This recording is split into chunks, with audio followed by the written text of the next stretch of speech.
Kasi kanyang dalawang anak nagtatalo ngayon.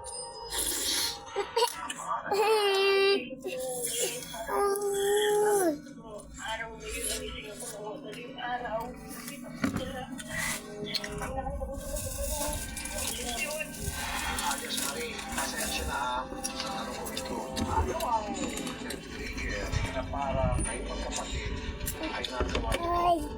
Sabaw. Hindi naman po namin yung mga pangyayari. Bawat naman po namin naman ay kaya na po tapos na. Yes, Tony, hindi ako na sorry sa'yo. Ikaw ang nag-happy. Sana kung nangyari man yung natukso kayo para ikaw yung... Papa. Ay, Mary, next week kayo tatlo sasamahan po namin doon sa clinic ng Dr. Kapatid para makausap kayo lahat at nang sa ngayon maiwasan ako na wala pa yung sitwasyon. Kung ano po yung mga kailangan, kastusin, lahat po ma'am. Ako nang bahala, okay?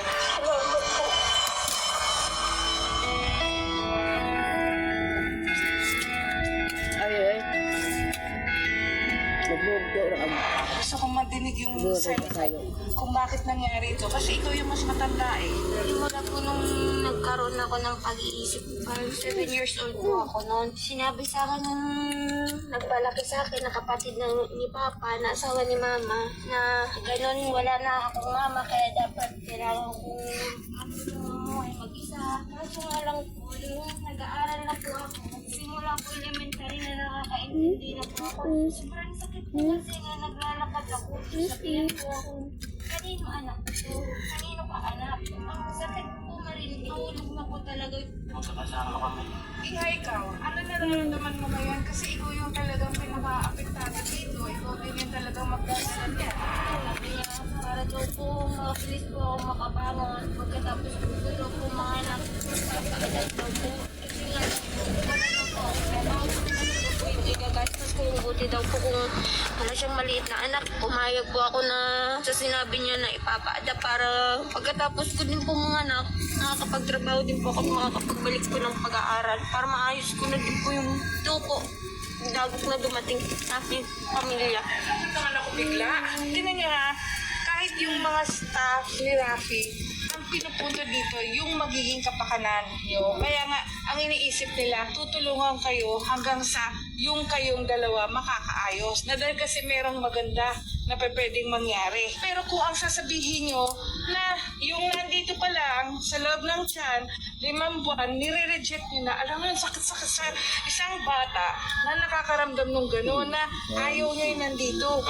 Naisip ko po kahit po galing sa kasalanan sa sinasabi po na siyam na buwan ko pong daladala halos araw-araw. Lalo na po ngayon tuwing umaga, ginigising ako kasi nigugutom ako. Siyam na buwan ko po siyang daladala, tapos po pagkalabas sa ibang kamay po lalat. Kasi naging hindi po ako nasadya sa kapatid ni Papa. Sabi ni tita, ano yan? Pusa, yung pumimigay niyo lang naman. Kasi ako nakunan ako ng anak. Sa akin na lang yan. Kung ano man yung mangyari, mas maigi na ngayon, mas maging malapit kayo sa Diyos, mas manalangin kayo para mas maging maayos. Pangalawa, mas kinakailangan, forgive yourself. Hindi kinakailangan na ang sasabihin nyo, patawarin kayo kaagad na nanay nyo.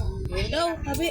Una sa lahat, patawarin nyo yung sarili nyo dahil meron kayong ginawa mali. Pagkatapos yung mapatawad yung sarili nyo, yun yung may isihan kung bakit kinakailangan na ibang tao kaya kayong patawarin. Papa. Ilang Papa. naman ang makikipag-communicate dito kay Totoy. So, kayo na po ang bahala sa kanya. Papa. Kahit ganito man yung ginawa ko, kailangan ko lang talaga mga anak na kung hindi lang kaya ng iba. Kahit ano naman na,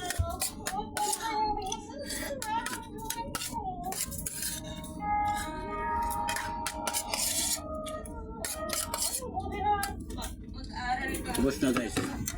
Abang ka sa susunod na videos. Post